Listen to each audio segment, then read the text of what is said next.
All right, let's have a chat. The frank chat of the week, that is, for Clemson basketball. Before we jump in, just make sure you hit the like and subscribe button for the Morgan Thomas Show. We have Clemson content every week from Clemson recruiting, Clemson baseball. That'll be with Alan here in a couple weeks, and more Clemson content with Clemson basketball. I've been away for the last couple weeks, all right? I gave a week off to Clemson as well, since they had the week off in between the Duke game and the Florida State game. So I took a little bit of time off myself. That and the videos like this week, as if you can't tell, I've had a really bad bout with pink eye and allergies and whatnot. So I sound and look horrible, but we're going to power through this. So first off, let's recap the last 4 games that we haven't talked about. Pittsburgh, easy Clemson win. It would have been a dire situation had Clemson not pulled through, but Alamir Dawes, P.J. Hall, Chase Hunter all had great games. Duke game, sad outcome. Clemson came to play, unfortunately losing by 2. P.J. Hall, Chase Hunter had one of the games of his lives. Clemson just couldn't pull it out in the end and ended up losing to Duke by 2 in Cameron.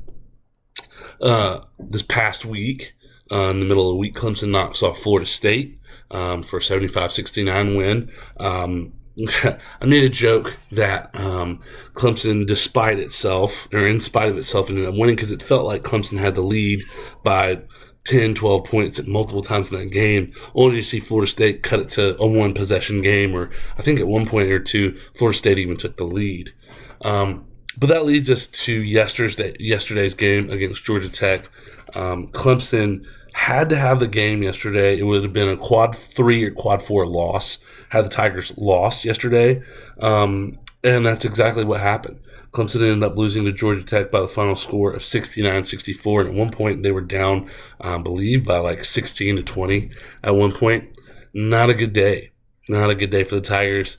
P.J. Hall had a great second half, brought the Tigers back into life, but it was just one of these games where Clemson could not afford to lose, especially not at Georgia Tech, because down the stretch now you've got North Carolina, Duke, and Notre Dame. Granted, they're all at home this week, but 3 top-flight programs coming to Little John this week, and in a situation where you need to at least win 2 out of those 3. That's really tough. That's really tough to do.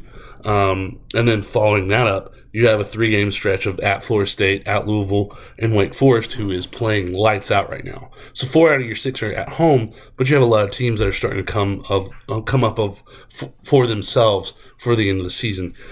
So now it's, where does this team finish for the rest of the year? Is Clemson going to show some fight down the stretch and maybe get themselves a respectable seed in the NIT, or is this something that we're going to be talking about how are they going to get into the NIT at all this year?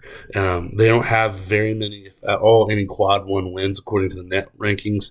If they don't have that, they have virtually no shot to get into the tournament. They have to go on a win streak right now against the likes of North Carolina, Duke, Louisville, those types of teams. And I don't know if that's likely or not down the stretch. So we'll see.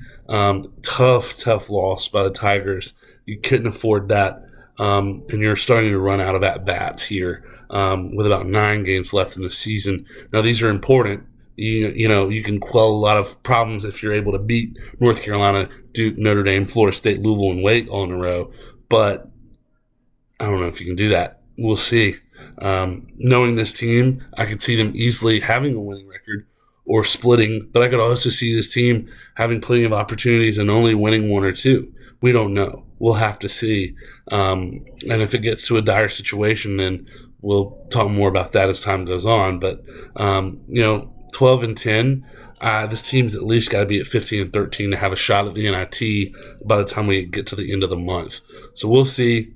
As always, go Tigers. Watch the Morgan Thomas Show Thursday nights from 7 to 8 on YouTube and Facebook, or when we're on the radio, 105.5 The Roar. And otherwise, we'll just talk to you soon. We'll get through this together.